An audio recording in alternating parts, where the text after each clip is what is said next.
রহমতুল্লাহ ওয়া বারাকাতুহু। শিক্ষার্থীবৃন্দ, আশা করি তোমরা সবাই ভালো আছো। আমরা বর্তমান এমন একটা মহামারীতে বিশ্ব আক্রান্ত, যে করোনা নামক মহামারী। সেই মহামারী চলা অবস্থায় দীর্ঘ প্রায় 17-18 মাস ক্লাস বন্ধ ছিল। তারপরে এখন ক্লাস শুরু হয়েছে। তারপরেও আমাদের সরকার সিদ্ধান্ত নিয়েছে যে বাস্তব প্রেক্ষাপটে ক্লাসের সাথে সাথে অনলাইনে ক্লাসটাও সরকার চালায় যেতে চাচ্ছে। তাই সেই প্রেক্ষাপটে যেহেতু ক্লাসে অনেক ঘাটতি গেছে, লেখাপড়া হয়নি, সুন্দরভাবে পড়ানো সম্ভব হয়নি, তাই সরকার 2022 সালের শিক্ষার্থীদের জন্য, পরীক্ষার্থীদের জন্য একটা পুনর্বিন্যাসকৃত সিলেবাস দিয়েছে। সেই সিলেবাস অতি সংক্ষিপ্ত আকারে, আমরা সেই সংক্ষিপ্ত সিলেবাসটার আলোকে কলেজে ক্লাস নিচ্ছি, সাথে সাথে অনলাইনে ক্লাস নেওয়ার স্বার্থে আমি আজকে ক্লাস নেব শেখানোর স্বার্থে মূলত দুইয়ের পরিপূরক, যেটা আমাদের সিলেবাসে দেওয়া হয়েছে। তা শিক্ষার্থীবৃন্দ, আসলে দুইয়ের পরিপূরক শেখার আগেই আমাদের একটু প্রয়োজন, যেটা দ্বারা যে সাইন নাম্বার বা চিহ্নবিট কী। আমি সাইন নাম্বার বা চিহ্নবিট এই সম্বন্ধে আলোচনা করার পরে পরিপূরক কী, দুইয়ের পরিপূরক কী, সেগুলো ধাপে ধাপে বলবো। তারপর আমরা দুইয়ের পরিপূরকের যোগ বিয়োগ অঙ্কে চলে যাব। তবে আজকে আমরা দেখি আজকে তারিখ কত। তারিখ 7/10/21। বিষয় তথ্য ও যোগাযোগ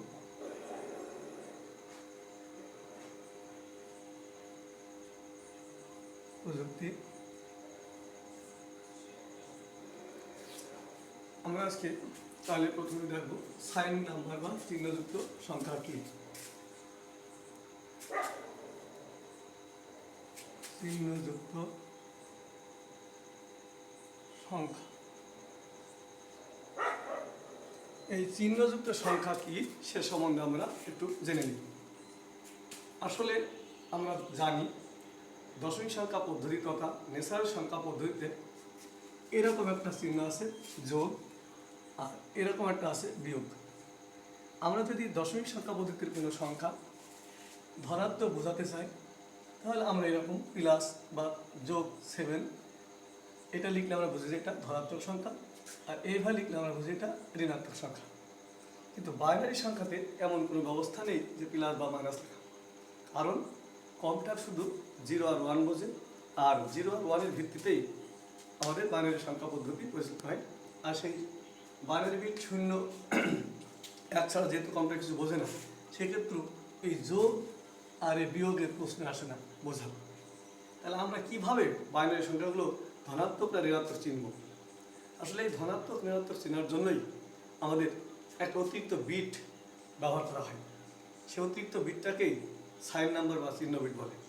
একটা সংখ্যা আমরা দেখি, যদি মনে করি আমরা 1 বাইট বা 8 বিট রেজিস্টারের ক্ষেত্রে একটা আমরা সাইন নাম্বার বা চিহ্ন বিট দেখাতে চাই, তাহলে আমরা একটা চিত্র আকারে ছবিকে দেখি যে আসলে সাইন নাম্বারটা কী।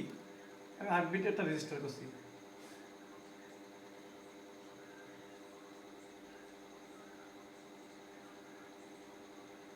এই 8 বিট একটা রেজিস্টার আমি ধারণা করলাম, তা সে ধরে নিলাম যাবে একটা ধনাত্মক সংখ্যা লিখব 7। তাহলে 7টা কেমন হতে পারে? আমাদের 7 1 1 1, এগুলো 0 0 0। এই চিহ্নটা 0 অর্থাৎ এটা আছে কি প্লাস, যদি কোনো অর্থাৎ এইটা হলো তাহলে কি চিহ্ন বিট, চিহ্ন বিট। আর এখান থেকে এই পর্যন্ত মান বা প্রকৃত সংখ্যা, এগুলো মান অর্থাৎ সংখ্যা নির্দিষ্ট করে। একটা সংখ্যার মান আমি এটা মুছে দিলাম। একটা সংখ্যা একটি সংখ্যা নির্দেশ করে, সংখ্যা মান এটুকু। তাহলে দেখা যাচ্ছে কি যে এখানে যদি হয় তাহলে এটা +7, আর এই সংখ্যাটা বাইনারিতে এই 0 থাকার কারণে এটা ধনাত্মক। এটা কি একটা ধনাত্মক সংখ্যা। কি সংখ্যা? ধনাত্মক সংখ্যা। তাহলে আমরা এটা বুঝবো একটা ধনাত্মক সংখ্যা। অর্থাৎ এটা তাহলে এই অতিরিক্ত বিট জিরোটার কারণে আমরা ধরবো এটা হলো ধনাত্মক সংখ্যা। একইভাবে আমরা যদি আবার একটা রেজিস্টার তৈরি করি, 8 বিট রেজিস্টার,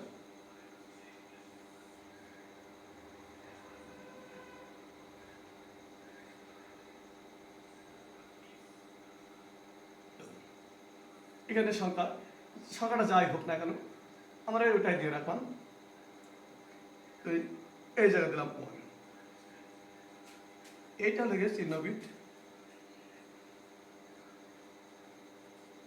এই চিহ্ন বিটটা 1 থাকার কারণে এটা লেগে মাইনাস বোঝাবে। ধরে নিলাম -7, এটা ধরে নিলাম -7। তাহলে এই বিটটা 1 বা 1 হওয়ার কারণে এটা ধরতে হবে এটা ঋণাত্মক সংখ্যা। কম্পিউটার সেটা বুঝে নেবে। আর বাদ বাকি একটা সংখ্যা মান নির্দেশ করবে, এটা মান নির্দেশ করবে, মান নির্দেশ করবে। তাহলে আমরা দেখতে পাচ্ছি যে 8 বিট রেজিস্টারের ক্ষেত্রে সেটাই চিহ্ন বিট যে সর্ববামের বিটটা চিহ্ন বিট, আর বাদ বাকি 7 বিট সংখ্যার মান গ্রহণ করে। ঠিক একইভাবে এটাও, তাহলে এটা হলে 0 থাকার কারণে 0 যদি থাকে তাহলে সেটা ধনাত্মক, আর যদি বামে 1 থাকে সর্বশেষ বিটটা তাহলে বুঝতে হবে সেটা ঋণাত্মক সংখ্যা। আর এই ঋণাত্মক এবং ধনাত্মক সংখ্যা না বুঝলে আমরা 1 এর পরিপূরক এবং 2 এর পরিপূরক অঙ্ক সমাধান করতে পারবো না। কারণ এখানে আমাদের অবশ্যই এই ধনাত্মক সংখ্যা এবং ঋণাত্মক সংখ্যা বুঝতে হবে, তারপরেই আমরা যোগ বা বিয়োগ করতে পারবো। আর সেই শিক্ষার্থীবৃন্দ, এবার আমরা এই চিহ্ন বিটের পরে যে ধাপ পরিপূরক শিখব। আসলে পরিপূরক কি আমরা তার আগে জেনে নিই। কম্পিউটার মূলত 3টে অপারেশন কাজ করতে পারে। সে অপারেশনগুলো হচ্ছে or operation, and operation, not operation. তাই এর ভিতরে অর অপারেশন মূলত যোগের কাজ করে, যৌক্তিক, আর অ্যান্ড অপারেশন গুণের কাজ করে, আর নট অপারেশন পূরকের কাজ করে। এই পূরকের সাহায্যে কেন আসলো?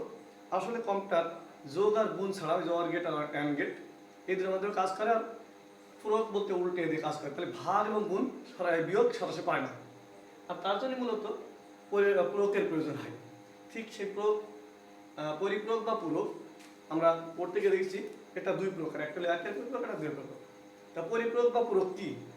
পূরক বা পরিপূরক হচ্ছে কোনো বাইনারি সংখ্যার যে বিটগুলো থাকবে সেই সংখ্যার বিটগুলো 1 এর স্থলে 0 এবং 0 এর স্থলে 1 লিখে যখন আমরা সেটা পরিবর্তন করে ফেলবো সংখ্যাটা, সেটা মূলত পরিপূরক বা পূরক হয়। আর এই পরিপূরক বা পূরক 2 প্রকার, একটা হলো 1 এর পরিপূরক, একটা 2 এর পরিপূরক। আমরা দেখি শিক্ষার্থী, আমরা এখানে লিখি যে পরিপূরক, পরিপূরক মানে পরিপূরক আসলে কি আমরা দেখলাম। পরিপূরক আমি সঠিক লিখছি।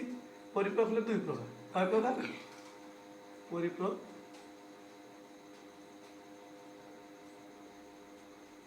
2 প্রকার, যথা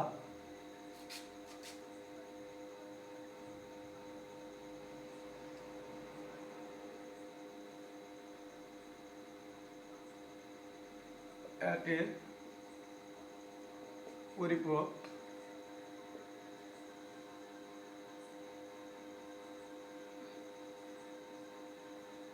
2 এর পরিপূরক,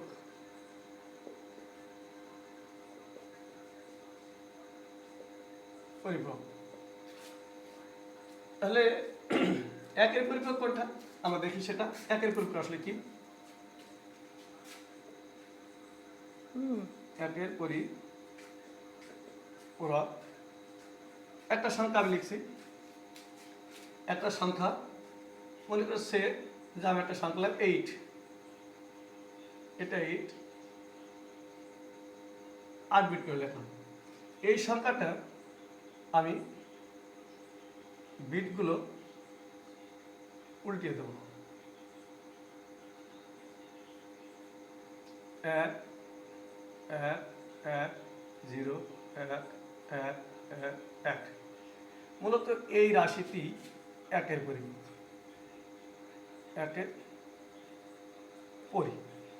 তাহলে আমরা হচ্ছে একটা বাইনারি সংখ্যা, এই সংখ্যাটা বাইনারি, এই বাইনারি সংখ্যার বিটগুলো উল্টে দিয়ে যে সংখ্যা পাচ্ছি সেটা হলো 1 এর পরিপূরক। প্রিয় শিক্ষার্থী, এবার দেখি আমরা দুইয়ের পরিপূরক কি, দুইয়ের পরিপূরক রূপ দেখি একটা দুইয়ের পরিপূরক। একইভাবে দুইয়ের পরিপূরক আসলে মূলত এই একের পরিপূরকের সাথে আর এক যোগ করলে সেটা মূলত দুইয়ের পরিপূরক হয়। আমরা দেখি একটা দুইয়ের পরিপূরক করি, এই সংখ্যাটা দুইয়ের পরিপূরক করে যেটা আছে সেটাই দেখাচ্ছি।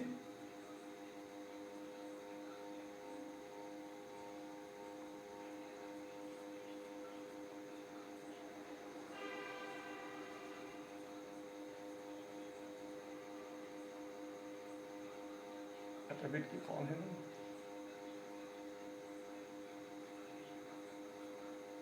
এটা মূলত হলো একের পরিপূরক, একের পরি, আমি শর্টে লিখছি একের পরি। এবার এর সাথে এক যোগ করব, 2 শূন্য হাতে 1, 2 শূন্য হাতে 1, 2 শূন্য হাতে 1, হাতে 1, 1, 1, 1, 1। এই লাইনটা মূলত দুইয়ের পরি, আমি শর্টে লিখছি দুইয়ের পরিপূরক। তাহলে কি একটা রাশি বা একটা বাইনারি সংখ্যাকে আমরা বিটগুলো উল্টিয়ে দিলাম, দিয়ে একটা লাইন হলো একের পরিপূরক, তার সাথে এক যোগ করলে দুইয়ের পরিপূরক। তাহলে আমরা দেখতে পাচ্ছি যে পরিপূরক দুই প্রকার, একের পরিপূরক ও দুইয়ের পরিপূরক। তো প্রিয় শিক্ষার্থীরা, আজকে আমরা এই পর্যন্ত শেষ করছি। আগামী ক্লাসে আমরা দুইয়ের পরিপূরকের যোগ এবং বিয়োগ সে অঙ্ক শিখব। সবাইকে ধন্যবাদ।